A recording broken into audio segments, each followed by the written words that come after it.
Hi, my name is Kelsey Coleman, and the research topic that I chose is Jewish women and religious rituals. In most religions, traditions are one of the most integral parts. According to Stuart Z. Charmé, the most common view of tradition is something that is passed down from the past. As a result of this importance, some traditions were performed exactly the way that they were created. However, within some religions, women were, and still are, excluded from these rituals without any real reason. Because of this exclusion, some groups of women in some, but not all religions, began to question their ways and their presence in their religion. One such religion that these women began to question is Judaism. One reason for their exclusion is that in their religious text, which is the Talmud, there is no woman present throughout it. However, some Jewish women decided that these traditions needed to be reformed and that they were the ones who were going to do it. They did this in two main ways, through passive resistance and active resistance. When rituals and traditions within Jewish religion are examined through a feminist lens, Jewish women are able to create new roles for themselves, and they are able to both actively and passively fight back against discrimination within their traditions and rituals. According to Israel Cohen, traditions in conservative religions are built with strong community structures in mind. As a result, there are very different yet defined gender roles for the men and women of this religion. Men are able to hold the high leadership positions in the public realm of the religious ritual, while the women have to hold the secondary roles or are often excluded completely. Although this discrimination is present and obvious, there are those women who choose to stay and not break off and go off on their own.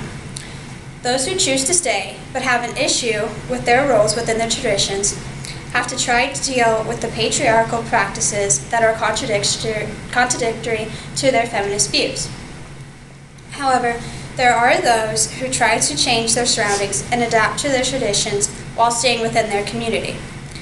These women try to better their situation whilst avoiding upsetting the system with ideological challenges to gender roles or directly challenging the symbolic boundaries that gender plays within their traditions. According to Israel Cohen, this can be considered passive resistance. An example of this would be a Jewish woman in Israel not praying at the Western Wall or in public, but making strides in other parts of her life which would not be viewed as going against the community norms for gender. Although studies on passive resistance are more prevalent, there are some research on its opposite, which is active resistance. As found in the article Jewish Modern Orthodox Women, Active Resistance and Synagogue Ritual, active resistance can be defined as a strategy that openly and explicitly confronts established gender practices perceived as subordinating women and limiting their prospects. This can be related to religion and understood as confrontations over gender roles with religious authorities. Most of the women who use this strategy do not intend to combat their entire religious traditions, just try and find an alternative way for them to be involved. However, although their intentions are good, the end result is not always as they expect. An example of this is a Jewish Orthodox woman who openly challenges their exclusion from their prayer or advocates the ordination of women rabbis. They are taking controversial stances on issues that serve as significant boundaries between Orthodoxy and the more liberal Jewish denominations. These women who fight for their own rights are simultaneously stepping on the toes of the people in their community who do not want these traditions to change. According to Israel Cohen, many early Jewish feminists felt they had to choose between two conflicting sides, one tied to Jewish tradition and one committed to feminist values like egalitarianism. One group of women within Judaism that are trying to make progress are Jewish Orthodox women. This religion is based on halakha, or Jewish law, and as a result, if one wants to propose a change to the tradition, they have to make sure that this change is still in accordance with this law. So in order to make a change that is in accordance with this law, one must have knowledge about the Talmud and the rabbinic writings and how they are applied to their life. However, in the past, women were not allowed to take part in the reading of these texts, and as a result, this part of the religion became the central part of a man's world. This is important to note because since the women were not allowed to read the Talmud and learn about the Jewish law, they could not propose changes to their tradition. This is also important to note because it left women without the skills that were necessary to experience essential Jewish experiences, which left them at the mercy of their male commentators. Overall, Orthodox women have had trouble in the past when trying to change their roles and their traditions because they were not given the proper tools to help their situations. And as a result, this was a power tactic used by their male counterparts in order to keep themselves in the positions of power. However, as found in Jewish modern Orthodox women, active resistance, and synagogue ritual, Orthodox women have had the most advancement in terms of pursuing more egalitarianism objectives.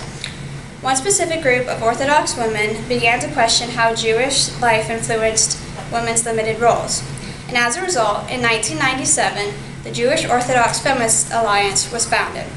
This alliance focuses on the most pressing and important matters in a Jewish woman's life, including a woman's status in divorce.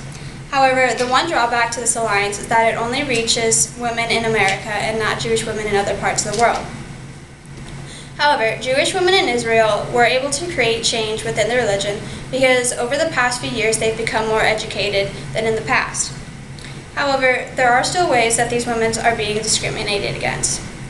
A way that Jewish women are being discriminated against because of their gender is access to public prayer.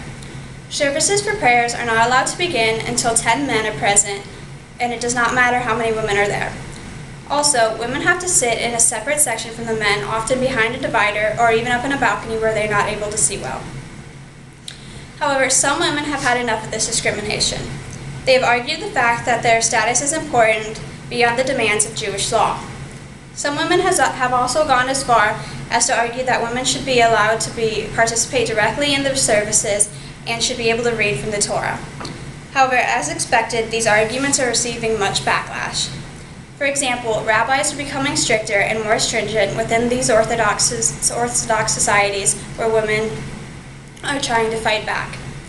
Although most examples have been passive resistance, there are examples of active resistance within the Jewish religion. One example takes place in Israel at the Western Wall. A group of women, known by Yitzhak Reader as Women of the Wall, are actively trying to reform their rights for public prayer. They were able to win a case, and as a result, women are now able to pray at the wall, sing aloud in public, and also they are allowed to read from the Torah while wearing prayer shawls and tefillin. However, as to be expected, there was much backlash from the community, mostly by men.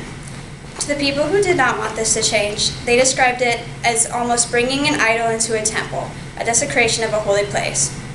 However, the ruling stood, even though it was not an easy win. There were some people who tried to come up with compromises, though. One man, Natan Sharansky, suggested creating a third egalitarian wall, however there were flaws attached.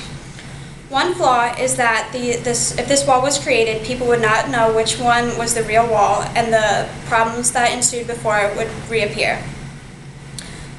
Another way that women are combating their traditions are to create their own rituals. One ritual that they created is called Amen meals. These rituals stand out from all others in a woman's life. According to Rivka and Shaha, through these rituals they experience a direct connection to God, and thus they are able to change their reality. These rituals are also important because they integrate gender and religion together. These rituals developed in Israel in 2000 and have since spread across the world. In the rituals, they eat food while they bless it, and they are able to create these foods to be holy. This could be considered as passive resistance because these women are not trying to change the status quo, but they are still fighting for their rights in other areas of their life. Women across all races, classes, and religions have always been discriminated against. They are viewed as the weaker sex. However, people have begun to make changes within their community. According to Charmaine, feminist perspectives on Judaism have been responsible for some of the most important changes in Jewish practice in the last generation, particularly the insistence on egalitarianism as a central consideration for Jewish liturgy, ritual, and clergy. The two main ways that these religions are fought against are through passive and active resistance. And Jewish communities who adopt amendments to their traditions by using these two resistance methods are better prepared for the coming and changing years.